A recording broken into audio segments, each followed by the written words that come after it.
Toastmaster. Good evening, fellow Toastmasters and guests. I am Ryan Zlock. I'm going to be talking about a great teacher. I was talking to my uncle about what it meant to be a great teacher, and he had the perfect quote. He said, "Good teachers teach the material, great teachers open their students' minds." I'm going to talk about how one of my college professors, Professor McCluskey, opened my mind and challenged me to exceed what I thought was possible. I will begin in my first freshman seminar. Every freshman at Lehigh had to have a seminar. It was typically a course that would allow people to branch out into different subjects. And for me, I picked a class called Eruptions, Cataclysms, and Big Bangs. It was an introductory course, like a seminar in astrophysics that did not involve much math, but got to cover a lot of the interesting topics. My professor for this class was Professor McCluskey. At this point, I had not declared my major, and spoiler alert, I ended up majoring in astrophysics. So Professor McCluskey, I remember one lecture where he was talking about this thing called the Drake equation. It was this very long equation, fairly elaborate, and it's actually incredibly interesting because it's an equation designed to allow us to predict the probability that there would be intelligent life on other planets. So I thought this was really interesting, but his explanation was actually very, very simple. He compared it to trying to find fish in a pond. If you know how many gallons of water are in the pond and about how many fish there are per gallon of water, you can easily figure out how many fish there would be in the pond. He explained that in the same way, if you can figure out how many planets there are, how many planets have life, how many planets have intelligent life, then you could figure out what percentage of the total number of planets would end up developing intelligent life. At that point, I was extremely interested. He not only was able to teach things very, very clearly, but he also was able to teach material that I found genuinely interesting. A lot of the other intro-level classes for freshmen typically don't go into any interesting topics or really cover anything in a lot of detail. So the next story I have was from that same class. At this point you could tell I was interested because when he's finishing his lectures, if he stopped short, my face was like this and everyone else was out the door.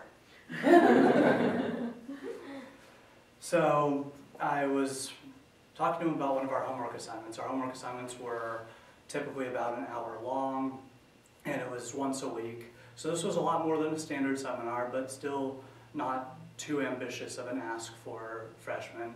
It was to write a one-paragraph summary of some topic that he wanted us to write about. I went to his office hours and I said, "Professor, I talked to a lot of other students in the class, and I also agree this assignment, this specific week's assignment seems a little bit ambitious. I did a bit of digging online. I just really wasn't able to find that much about the topic that you have given us." To which he said, "I guess I can't expect the same quality of work from a freshman as I can from a senior." That hurt for a while. I remember I was really taken aback because I thought I had tried so hard on this assignment, and he was telling me that that was actually, he thought it was a fairly easy assignment and that he honestly believed that we should be able to do it. But if we weren't able to do it, some of our seniors would find that quite easy. So I thought about this for a while, and one of my friends actually brought the idea to him. He said, "I don't think he was insulting you. I think he was challenging you. You recognize as well as he does that when you commit that your major will be astrophysics, that you're going to go more in depth than this class did." So he was challenging me, one, to increase my work ethic in order to be able to handle the major that I had selected, but also he wanted me to know that I should expect to improve as I approach the seniors. All of the seniors always knew what they were talking about. He was saying at one point, you will be a senior, and this is something that you have to work on in order to become one of those seniors. The last story, fast forward 2 years in advance, I was in one of his advanced astrophysics classes, and I found this lesson to be the most memorable lesson of all. He was talking about a widely debated theory in the 1950s. It was sort of the pinnacle of where astrophysics was at that time. He mentioned that there were two opposing sides and two main proponents of each theory. And in the 70s, one of them was proven right. Someone conducted an experiment that was able to prove which way the theory should actually go, which way was the correct way to think about that theory. By the 1980s, that theory was no longer debated, that research had been verified, yet there was a strong proponent for that theory well into the 2000s. Now, the main proponent in the 50s, he died in the 80s, so why would his theory have stayed along into the 2000s? That's when my professor said, the only way for a theory to die is if the proponent and all of their pupils die. Every single one of his students had to die in order for that theory to finally pass.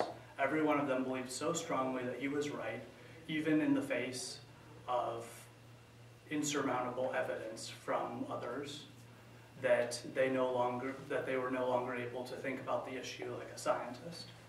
He challenged us and he said, don't become like that. Make sure that you believe something strongly, that you create good evidence for why you believe something, but make sure to always check your beliefs and make sure that they are grounded in science, not in opinion.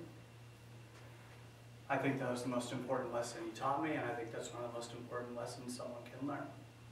In conclusion, I learned a lot from the 3 lessons from Professor McCluskey, and I will take those lessons with me wherever I go going forward. Thank you.